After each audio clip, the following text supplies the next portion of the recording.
Okay, so I have a few questions. I'm going to read them. If you have an additional question, please feel free to just raise your hand.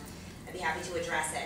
So the first question is, why aren't doctors speaking up about the impact of reimbursement rates and their ability to deliver quality care, the future rationing of health care, et cetera, under the Affordable Care Act? It's a good question, yeah.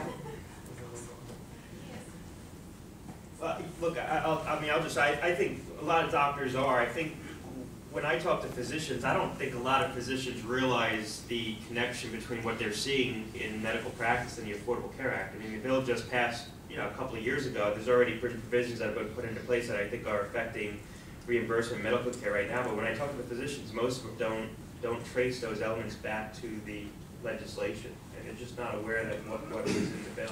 Right. That's the most common thing I see. I also don't know how we would do it. I go to the Fairfield County Medical Association meetings, and I'm not a member of the AMA, nor have I ever been, nor will I ever be a member of the AMA. I don't know where to begin. It's so pervasive. How do you fight Medicare?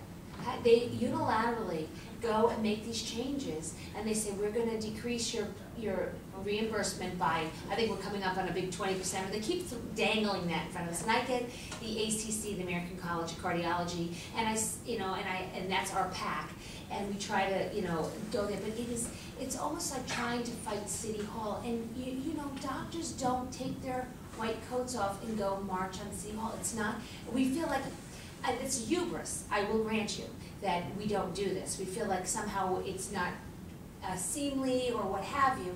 Maybe we should get out there. But a lot of times we're spending our time in the hospital, not to say that we're above it all or anything like that. I don't think we're good business people. I don't think we're good politicians. I think that we need to have people like you who has knowledge on both sides supporting our needs and our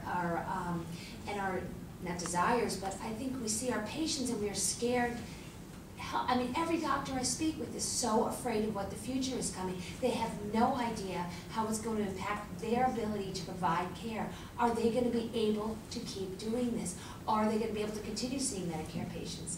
Are they going to be able to see? I mean, we don't know, and that's a very good question. I wish somebody would tell me what to do and how to make change. Can I just add to that? I have actually been trying in my town of Greenwich, to kind of reach. I'm a physician. I'm kind of like on the fence. I've been more of a patient really in that my husband's a doctor, so I'm kind of like the doctor's wife with a little bit more knowledge, that type of thing that I care for my kids. And I have to say, there's been a hesitancy on the part of some of the physicians that I've spoken to, and some of the administrative staff. And I don't know, and I'm beginning to think it's a very strange thing. I worry that because it's an issue that should not be politicized, but because of the way this was passed, it has become politicized. And I really worry that we're not, as a community, going to be having the appropriate conversation that we really need to ensure our health care. It's my health care too.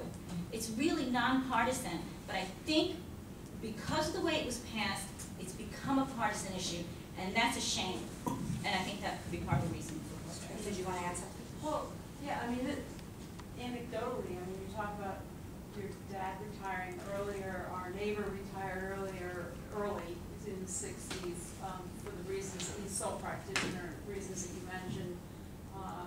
My OBGYN told me several years ago he'd probably rather be making pizza, and because the pressure of all the things that you described and how he has to treat patients, because 35 years ago he and another guy started a two-person practice. They left the big practice, and now they have a big practice again because it's the only way to work the economics.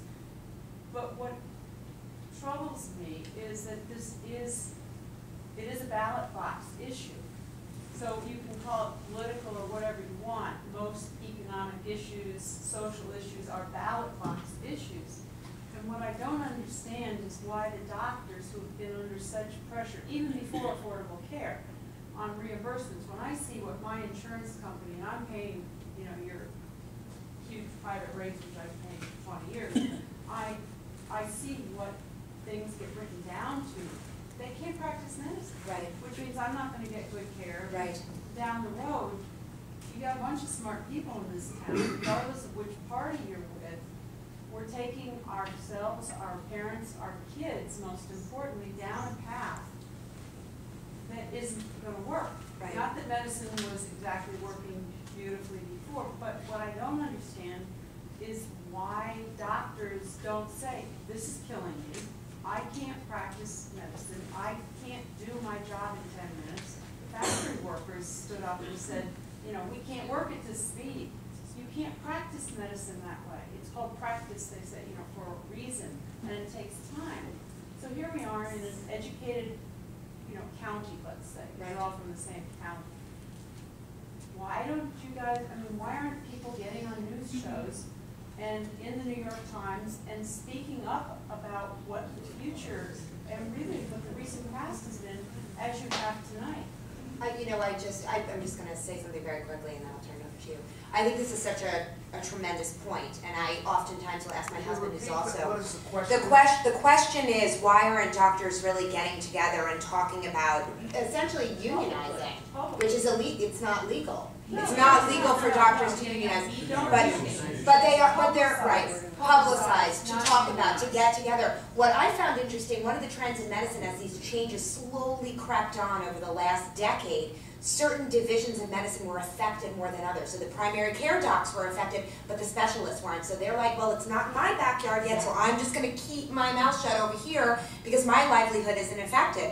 Whereas some of the internists and primary care and pediatricians are unable to continue in their practice. So and also the other thing I just wanted to enumerate is when we went to medical school, a lot of the people that we went to school with, Scott and I do a lot of media. I get on the media all the time. I've been on CBS, I've been on Fox. I don't talk about healthcare, I talk about women's health. But many doctors do not do that. They're very scientific. They're not political. They are not savvy. They're bright. They're very bright, but they're scientifically bright. And even my husband, who has a lot to say about this, didn't want to serve on the panel tonight because he's not a public speaker. They're not savvy, they're not business people, that's not their training. Scott has a very unique background, and a lot of the people on this panel can speak very eloquently, but many doctors can't.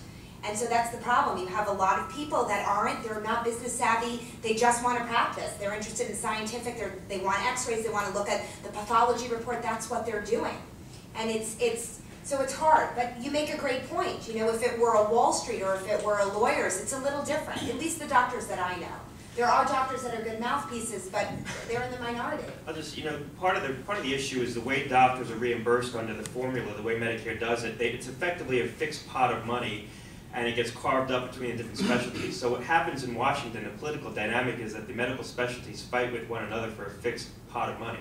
So instead of sort of lobbying the government, fighting the government, they actually spend a lot of time fighting each other. It was. I don't know if anyone designed it this way, but in terms of neutralizing the different medical specialties, which are potent politically in Washington, it's done it fairly effectively. I will say that the expectation of physicians, JAMA, the Journal of the American Medical Association, publishes a very good issue in September of every year, a survey of graduating medical students, graduating residents. If you look at that data over time, the unmistakable trend is that the expectation of most people going into medicine today is that they will just be a salaried employee. The notion that you will start your own practice, become partner in a practice, that's gone. Most people expect to be a salaried employee of a hospital or a hospital health system. It's a good thing that they expect that because that's exactly how I think they're going to end up as a result of the changes. I'll make one final point. I think we talk about rates being burned down under Medicare and Medicaid, doctors not seeing as many patients or retiring. The other issue here is that the data that looks at what happens when physicians go into an employed relationship is unmistakable. Productivity goes down. The productivity of the physician inevitably goes down. And it's not just productivity in terms of number of patients seen per allotment of time. Overall productivity in terms of what they do go down. No offense, I'm sure you guys have remained very productive. But if you believe, as I do, that the only way really to solve our long-term fiscal challenge is to get more health care for every dollar of GDP that we spend, to make sure that we're using our resources more efficiently and more effectively, the last thing you want to do is diminish the productivity of physicians, yet we've concocted a plan here that's going to do precisely that. Where's the Constitution in all this?